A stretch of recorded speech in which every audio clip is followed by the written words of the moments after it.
जय महाराष्ट्र मित्रांनो, आज आपण या व्हिडिओमध्ये एसटी बसने प्रवास करणाऱ्या प्रवाशांसाठी एक दिलासादायक बातमी देणार आहोत. याबद्दलची आपण संपूर्ण व सविस्तरपणे माहिती जाणून घेऊया. तर चला व्हिडिओ सुरू करू. जिथे गाव तिथे एसटी अशी संकल्पना अनेक वर्षापूर्वी MSRTC ने राबविली होती. त्यानुसार आता जवळपास प्रत्येक गावखेड्यात महामंडळाची एसटी बस सेवा पोहोचली आहे. प्रवाशांसाठी आनंदाची व दिलासादायक बातमी म्हणजे आता एसटी महामंडळाच्या ताफ्यात 5150 नवीन AC एअर ई बस गाड्या दाखल होणार आहेत. या सर्व नवीन लक्झरी ई बसेसना अत्यंत माफक तिकीट दर आकारण्यात येणार आहे. म्हणजेच प्रवाशांना अत्याल्प तिकीट दरात या नवीन एअर कंडिशन म्हणजेच AC एसटी बसेस मधून प्रवास करता येणार आहे. एसटी महामंडळाच्या ताफ्यात आता 5150 नवीन बसगाड्या दाखल होत आहेत. राज्याचे मुख्यमंत्री श्री एकनाथ शिंदे यांच्या हस्ते मंगळवार दिनांक 13 फेब्रुवारी 2024 रोजी वातानुकूलित AC नवीन एसटी बसेसचे लोकार्पण करण्यात आले आहे. ठाणे येथील खोपट बस स्टँडवर मुख्यमंत्री श्री एकनाथ शिंदे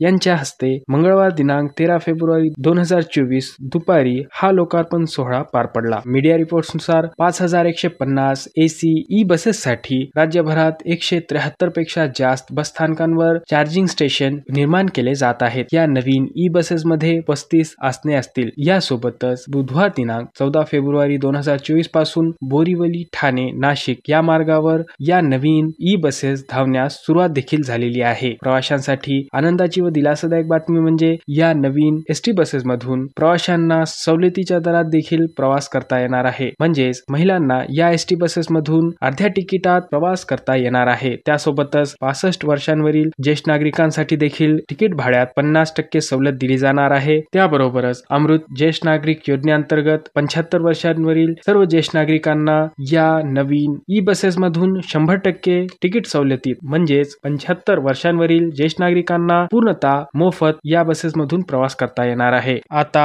दुसरी महत्वाची गोष्ट म्हणजे महाराष्ट्र राज्य मार्ग परिवहन महामंडळ अर्थात MSRTC 5000 डिझेल बसगाड्यांचे रूपांतर LNG मध्ये करणार आहे. त्यासाठी किंग्स गॅस कंपनी सोबत राज्याचे मुख्यमंत्री श्री एकनाथ शिंदे यांच्या उपस्थितीत मंगळवार दिनांक 6 फेब्रुवारी 2024 रोजी एक सामंजस्य करार करण्यात आला आहे. या नवीन प्रणालीद्वारे महामंडळाच्या इंधन खर्चात वर्षाला 234 कोटी रुपयांची बचत होणार आहे. त्यासोबतच एसटीच्या प्रवाशांना देखील कमी तिकीट दरात पर्यावरणपूरक एसटी बस मधून मस्त आरामदायी प्रवास करता येणार आहे. मित्रांनो, हा व्हिडिओ शेवटपर्यंत पाहिल्याबद्दल धन्यवाद.